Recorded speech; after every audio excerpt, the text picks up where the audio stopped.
했습니다. 최대한 순화해서 표현하자면 슬픔과 애도를 강요하지 마라, 이런 식의 반응이었는데요. 종종 이번 참사에 대한 기사에는 댓글창을 닫아놓은 언론사들도 있더라고요. 제가 생각하기에 너무 심하다, 이런 댓글들을 보면서 이런 뉴스에는 차라리 좀 댓글창을 닫는 게 낫지 않을까 싶기도 했습니다. 연예 기사나 스포츠 기사 보면은 댓글창 지금 안 되는 것들이 있잖아요. 네네. 너무 부작용도 좀 심하니까. 예, 이것도 고려하는 것도 나쁘지 않아 보여요. 다음 뉴스 보죠. 최근에 박수영 국민의힘 부산시당 위원장 사무실에 시민들이 찾아가서 8시간 이상 농성을 벌인 일이 있었죠. 네. 발언 때문이었는데. 박 의원과 시민단체가 날선 공방을 벌이고 있어요. 일단 당시 상황부터 돌아볼까요? 네, 앞선 28일 오전 11시쯤에 윤석열 탄핵을 촉구하는 부산 시민 40여 명이 12.3 내란에 대한 입장을 묻기 위해서 박수영 의원 사무실을 방문했습니다. 박 의원이 면담에 응하지 않자 시민들은 나오라 라면서 구호를 외쳤고요. 박 의원은 오전 11시 50분쯤에 입장을 밝혔는데 이 윤석열 대통령 내란 혐의에 대해서 무죄 추정 원칙에 따라 헌법재판소가 결정을 내릴 때까지 지켜보자라고 한 겁니다. 그러자 거센 항의가 이어졌고 의원실에 신고를 받고 경찰이 출동을 하게 됩니다. 그렇게 시민들과 경찰이 계속 대치하는 사이에 당시 부산 진구 서면에서 열린 집회에 참여한 시민들이 수천여 명이라고 합니다. 예. 오후 6시쯤에 이 박 의원 사무실 앞에 도착을 한 겁니다. 그래서 이들은 국민의힘과 박수영 의원에 대한 비판적인 구호를 외치면서 집회를 이어갔습니다. 그러다 드디어 저녁 7시 30분쯤에 서면 집회를 주최하는 부산 비상행동 대표단 10여 명이 박 의원 사무실에서 의원과 면담을 하게 됩니다. 물론 결론은 서로 똑같은 입장만 반복하고 끝이 났습니다. 그래서 박 의원이 저 법적 조처를 하겠다, 강경하게 나가겠다, 네. 원칙대로 하겠다라고 밝혔고요. 시민단체도 물러서지 않는 입장이에요. 그렇습니다. 박 의원은 지난 29일 SNS에 문화혁명이 따로 없고 홍위병이 따로 없다라는 제목의 글을 올렸습니다. 그러면서 사무실에 있는 CCTV를 확인해서 한 명 한 명 특정해서 법적 조처를 할 생각이다라고 밝혔고요. 공용건조물 침입죄, 업무방해죄, 특수감금죄, 폭행죄와 특수폭행죄 등이 적용될 것이다 라면서 선처는 없다라고 했습니다. 그러면서 자유대한민국을 지키는데 제가 앞장서겠습니다 라고 덧붙였습니다. 반면에 윤석열 즉각퇴진 이 사회 대기업 부산 비상행동 측에서는 세계에 생중계된 내란 친일 쿠데타에 대해서 무죄 추정 원칙을 들먹이며 내란을 옹호하는 국회의원의 민원 접수장에서 정당하게 입장을 묻고 비판하는 시민들을 홍위병이라고 폄하하며 경찰까지 불러 죄인 취급을 하는 자는 국회의원의 자격이 없다. 박 의원은 즉각 사퇴해야 한다라고 밝히면서 이 내란 정당 국민의힘을 해체하기 위해서 앞장서서 싸워나갈 것이다라고 덧붙였습니다. 우리 누리꾼들의 반응은 어떻습니까? 일단 박수영의 말과 태도는 부산 시민은 안중에도 없는 듯하다. 시민의 대표라면 자기의 생각이 아닌 민심을 따라야 하는 것 아닌가. 박 의원님, 저게 민의입니다. 소수의 시위꾼으로 치부하지 마십시오. 또 그 권력은 어디서 나온 건데 국민한테 감히 화를 내는가. 박 의원을 뽑은 걸 후회한다 등의 반응들이 있었고요. 또 그와 반대로 민주당과 민주노총 또 선관위까지 선동은 그만하라, 사회가 불안하다라는 의견과 또 탄핵 찬성은 반민주적이다라는 의견도 있었습니다. 그렇군요. 자, 온라인상에서 누리꾼들의 관심을 끄는 뉴스와 댓글 반응까지 살펴봤습니다. 이하늘 구독 수고하셨습니다. 네, 고맙습니다.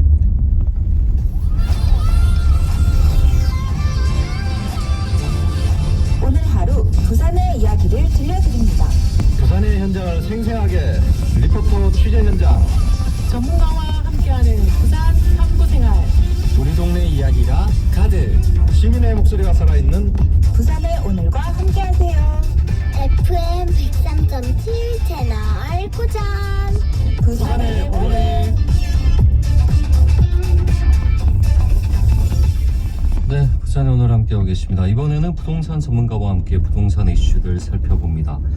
동일의 미래융합대학 재승욱 교수 전화 연결되어 있습니다. 교수님 안녕하십니까? 네, 반갑습니다. 자, 새해가 밝으면 부동산 제도도 변화의 바람이 불기 마련이고 또 바뀌는 부분들도 있어요. 새해 달라지는 부동산 제도부터 좀 정리를 해볼까요? 네, 먼저 올 한 해 부동산 시장은 서울 수도권과 지방의 어떤 양극화가 점점 심해지는 그런 한 해가 되었다라고 생각합니다. 예. 서울은 올 초반에도 청약 열기가 뜨거워지고 금리 인하 기대감이 시장에 반영되면서 매수 심리가 증가한 가운데 일부 지역은 가격이 많이 상승한 지역이 많았습니다. 그러나 5대 강력시, 부산을 비롯하여 이런 지방 강력시들은 아직까지 회복이 좀 더디고 어려움을 지금 겪고 있는 지역이 아직도 많이 있습니다. 내년에 부동산 시장이 좀 몇 가지가 달라지는데요. 예. 먼저 2025년에는 대출 중도 상한 수수료가 50% 인하됩니다.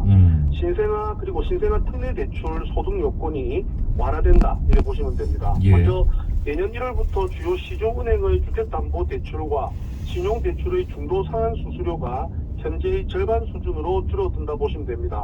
중도 상한 수수료는 대출 만기 전에 중도에 대출금을 갚았을 때 차주가 부담하는 비용인데요. 5대 시중은행의 주담대 금리는 한 1.2%에서 1.4% 수준이었습니다. 예. 신용대출은 0.6에서 0.8 수준의 수수료를 부과하고 있는데 요 어떤 돈을 빌린 차주의 어떤 부담을 줄여주기 위해서 주담대는 0.6에서 0.7, 신용대출은 0.4% 정도 수준으로 낮아질 전망이라고 합니다.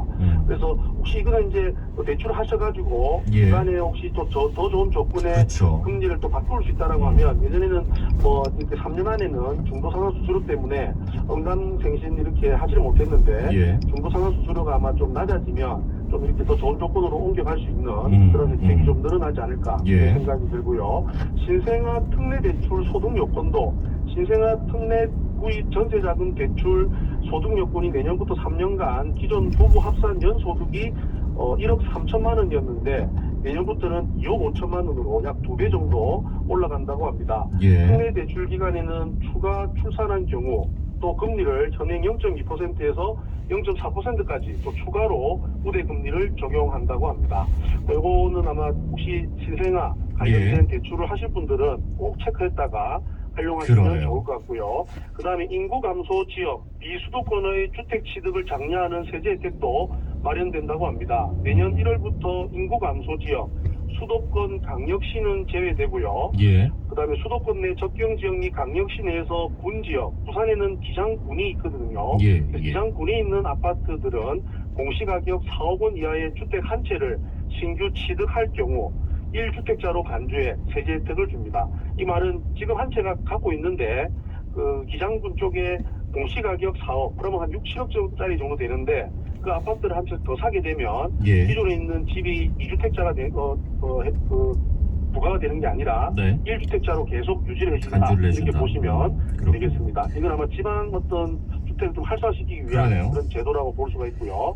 세제 혜택으로는 종합부동산세를 12억 원까지 기본 공제를 받을 수 있고 고령자나 장기 보유자라면 최대 80%까지 예. 세제 세액 공제를 또 받을 수가 있습니다.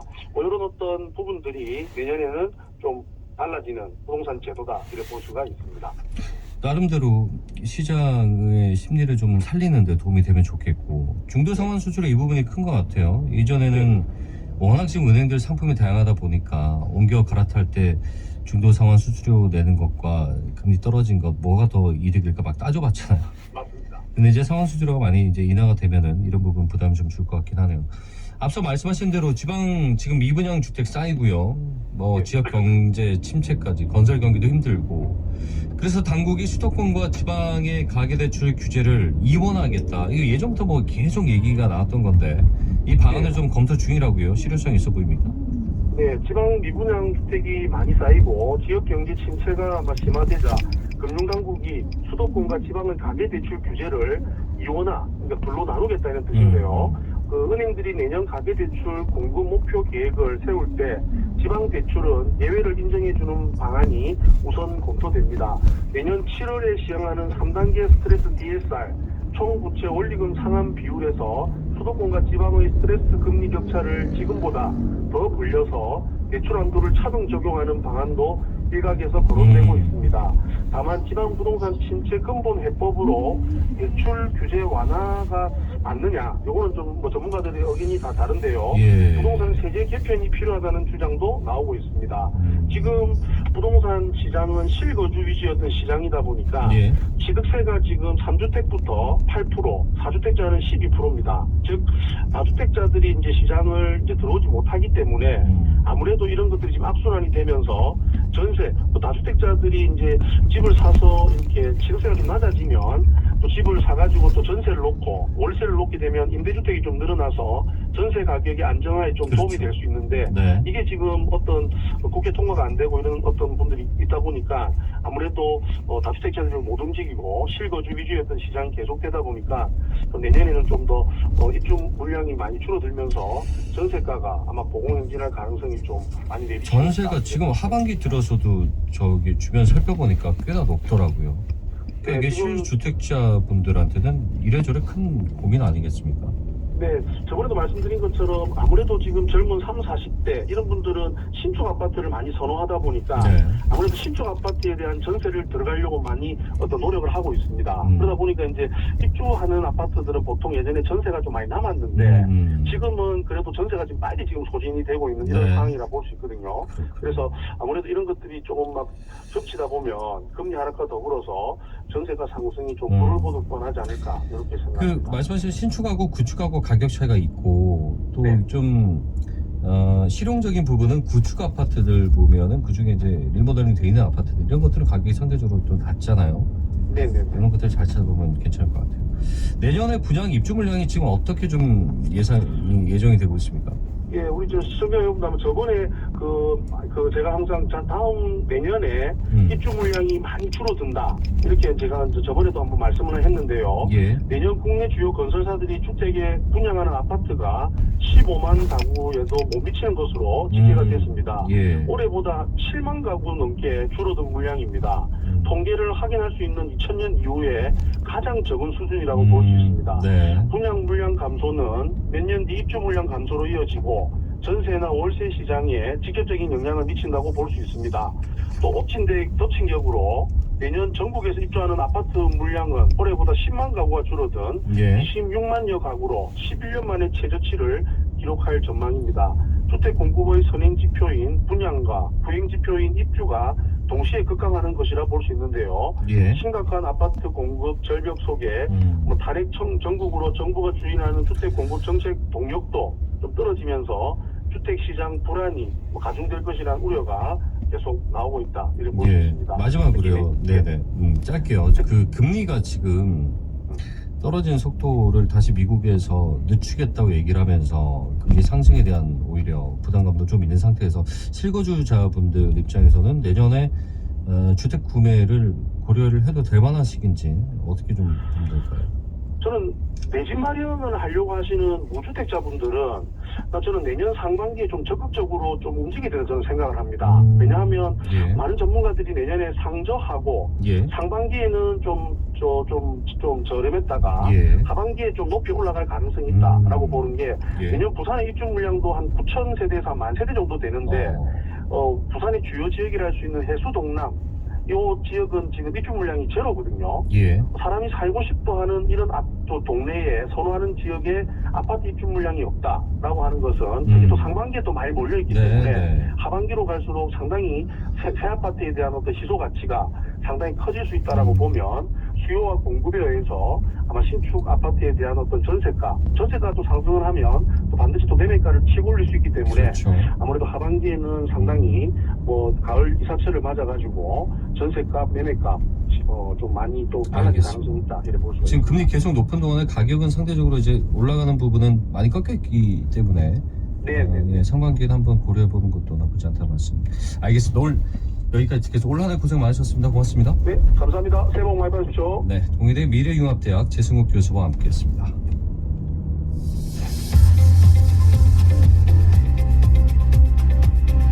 세상을 바라보는 새로운 관점, 부산의 모든 이야기를 담습니다. 부산의 오늘.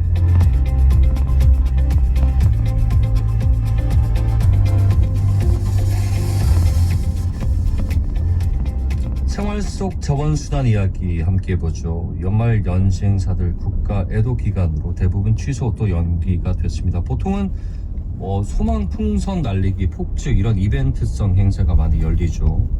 환경 문제가 아주 크다고 합니다. 오늘 여기 관련된 얘기 나눠보죠. 자원순환시민센터 김추종 대표 전화 연결되어 있습니다. 안녕하십니까? 네, 안녕하십니까. 그- 자원산 시민센터 김수종입니다. 예, 폭죽 터뜨리는 이벤트들 많잖아요. 풍선 날리고. 원래는 일단은 뭐 취소, 축소되긴 했습니다만.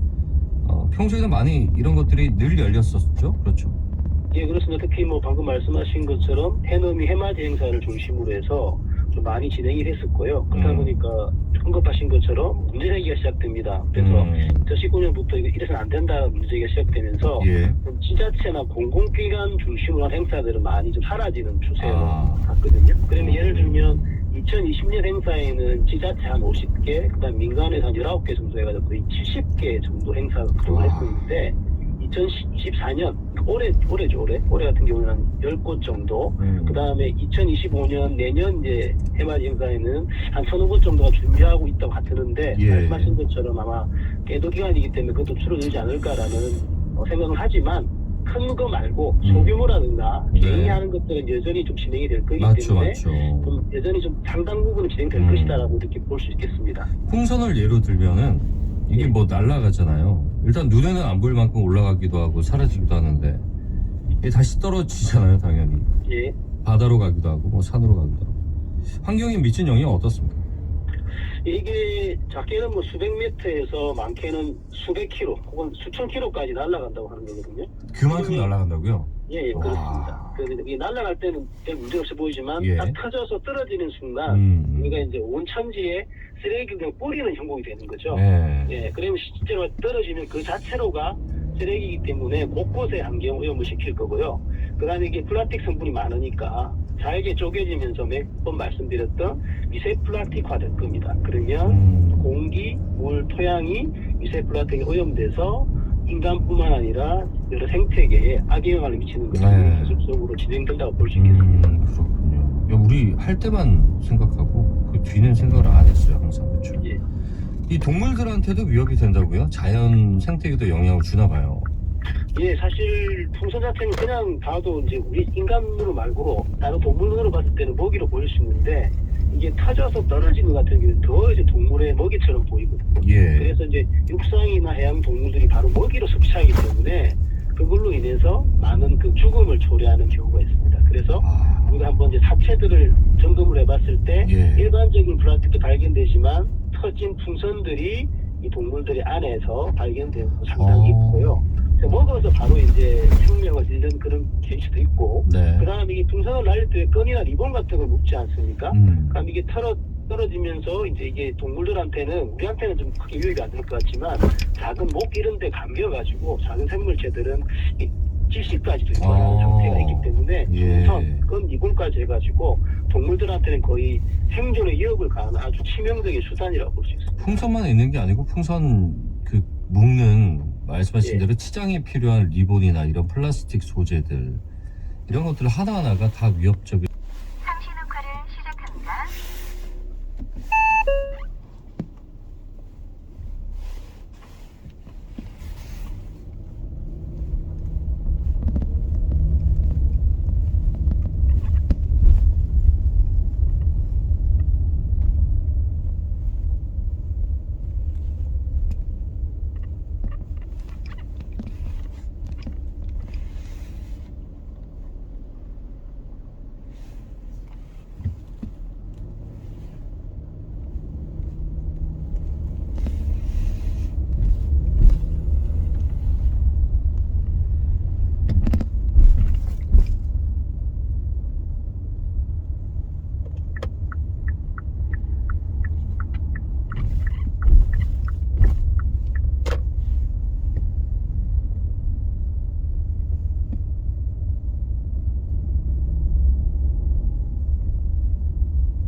일자리로 식재재로 좋은 음식을 만든다든지 아니면 요즘 뭐 소상공인들 어려운 이야기 하시던데 예. 좀 친환경적인 식당에서 좋은 음식 나누시면서 차분하게 좀 새해를 맞이하는 좀 그런 2024년, 2025년이 됐으면 좋겠습니다. 알겠습니다. 온라인에 고생 많으셨고요. 새해 복 많이 받으십시오. 예, 고맙습니다. 감사합니다. 새해 복 많이 받으십시오. 감사합니다. 자원순환시민센터 김추종 대표와 함께 얘기 나눠봤습니다.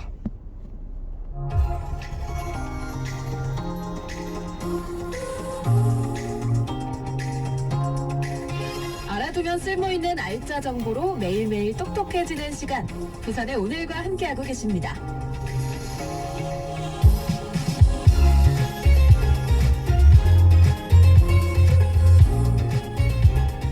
부산의 오늘 2024년 12월 31일 마지막 순서 함께하고 계십니다. 심장은 혈액을 끊임없이 순환시키며 생명 유지에 중요한 역할을 하죠. 하지만 심장 근육이 손상되거나 노화로 약해지면 신부전으로 이어질 수 있다고 합니다. 건강포커스 오늘은 신부전의 진단과 치료에 대해서 심장내과 전문의와 함께 얘기 나눠보겠습니다. 온종합병원 심장내과 오준혁 과장 전화 연결되겠습니다. 안녕하십니까? 네, 안녕하세요. 예. 온종합병원 심장내과 오준혁입니다. 많이들 듣는 얘기인데 신부전이 정확히 이제 어떤 겁니까? 신부전이란 심장의 기능이 떨어져가지고요. 몸 전체로 혈액을 충분히 공급하지 못하는 상태를 말합니다. 그래서 신부전은 다양한 원인에 의해서 발생할 수 있는데요. 어느 한 가지 질환에 국한되지 않고요. 전체적으로 심장 기능이 많이 떨어지는 상태를 말합니다. 전체적으로 네네 말씀하시죠. 급성으로 발병하는 경우도 있지만 점차적으로 악화되는 만성 신부전이 대부분이고요. 이렇게 만성 신부전의 경우에는 보상작용으로 이제 심장이 점점 커져서 신비대가 이제 발생하게 됩니다. 심장이 실제 이렇게 물리적으로 비대하게 되는 겁니까? 예, 심장이 점점 커지고 풍선처럼 이제 늘어나는 듯이 커지게 됩니다. 그렇군요. 뭐 심장 기능이 떨어진 상태를 말씀하셨는데 이게 발생하는 이유가 있습니까? 네, 이유가 굉장히 다양한데요. 가장 흔한 원인은 협심증이나 심근경색증 같은 관상생理질환이고요. 예. 그 다음은 심장 근육 자체에 이상이 생기는 심근병증, 그리고 고혈압이 이렇게 세 가지가 가장 흔한 3대 원인이 되겠습니다. 예. 그 외에도 이제 심장 판막 질환이나 선천성 심장 질환, 폐질환, 부정맥이나 심장에 염증이 생기는 심근염도 원인이 될 수 있고요. 예. 건강한 사람에서 갑자기 신부전이 나타나는 경우에는 판막 질환이나 급성 심근경색증이 주 원인이 되고요. 그리고 임신과 관련해서 생길 수도 있고 항암제나 방사선 치료가 심장에 영향을 줘서 신부전이 생길 수도 있습니다. 그렇군요. 아니 저기 신부전 진단을 받는다면 그러면 한 가지 원인이 아니고 이렇게 여러 가지가 이제 뭐 복합적으로 이루어질 수도 있고 이건 정밀 검사가 필요한 부분인 것 같네요. 그렇죠? 네. 신부전 증상은 어떤 것들이 있습니까? 주요 증상으로 이제 네 가지를 들 수 있는데요. 첫 번째로는 시흥 활동이나 휴식 중에도 숨이 차는 호흡 곤란이 있고요. 두 번째로는 발목이 붓고 누르면 손자국이 남는 발목 부종. 그리고 세 번째로는 피곤하고 쉽게 지치는 만성 피로. 예. 네 번째는 밤에 증상이 악화되어가지고 기침이 나거나 이제 숨쉬기 불편해서 잠을 못 주무시는 그런 증상이 있겠습니다. 그렇군요. 이걸로는 근데 사실은 명확하게 알아내기는 쉽지 않아 보여요. 만성 피로 같은 경우는 뭐 누구나 있다고 늘 얘기를 하니까요. 이 진단은 정확히 어떻게 이루어집니까? 그래서 진단을 위해서는 이제 환자분이 오시면 증상을 물어보고요, 과거 병력 그리고 현재 복용 중인 약물을 확인하게 되고요. 기본적으로 혈압, 맥박, 심장하고 폐 소리, 부종이 있는지 살펴보게 됩니다. 예. 그리고 심전도 하고 가슴 엑스선 촬영을 하고요. 혈액 검사를 하게 되는데 이제 관련 있는 질환, 예를 들어 빈혈이 있는지, 콩팥 기능, 갑상선 기능 이런 걸 확인하게 되고요. 또 특수 혈액 검사인 BNP 수치도 확인해야 합니다. 추가적으로는 가장 핵심적인 검사인 심장 초음파 검사를 하게 되는데요. 예. 심장 초음파 검사에서 심장의 구조와 기능을 확인하게 되겠습니다. 가장 근접하고 정밀하게 알 수 있는 방법이 심장 초음파군요. 가장 스크리닝 기본적으로 하는 게 이제 심장 초음파가 되겠습니다. 치료 방법은 어떻게 됩니까? 심장 기능은 한 번 떨어지면 뭐 어떤 경우에서는 완전히 회복되는 경우도 있지만 대부분 경우에서는 심부전이 지속적으로 남아있게 됩니다. 따라서 완치라기보다는 증상을 완화시키고 더 오래 사시게 하는 것이 치료 목표가 되는데요. 약물 치료가 우선적으로 시행되게 되고요. 약물 치료로는 그 심장 기능이 더 악화되는 것을 줄여주는 안지오텐신 전환 효소 억제제 또는 수용제 차단.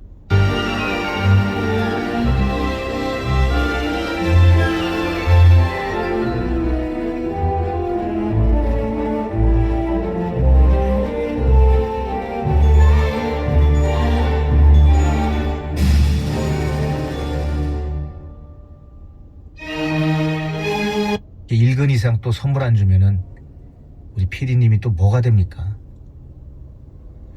저번 오늘 마지막 날인데 우리 김시원 PD가 저랑 또 이게 마지막이 될 것 같아요. 이게 또 회사라 또 다른 곳으로 발령이라 제가 싫어서 저랑 헤어지는 게 아니고요. 여러분들 오해하지 마십시오. 둘이 아주 사이좋게 잘 지내고 있고 또 호흡도 잘 맞았어요. 여태까지 여러분들 들어보셔서 알잖아요.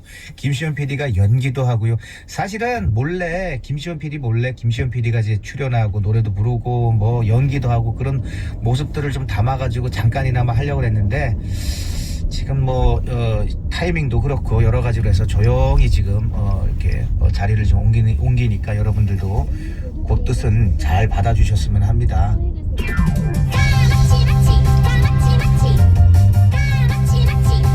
완화될 수도 있나요? 약을 잘 정말 고생 많이 했어요. 야외 촬영 나가면서 그 또 방송 생방송으로 하면서 준비하면서 사실은 그 다 혼자 준비하는 거거든요. 지금 이 순간 엄마가 아이를 안아주듯 누군가 나를 따뜻하게 안아준다고 느껴봅니다.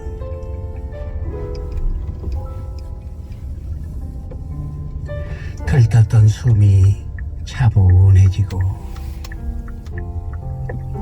불안하던 마음이 평안해집니다.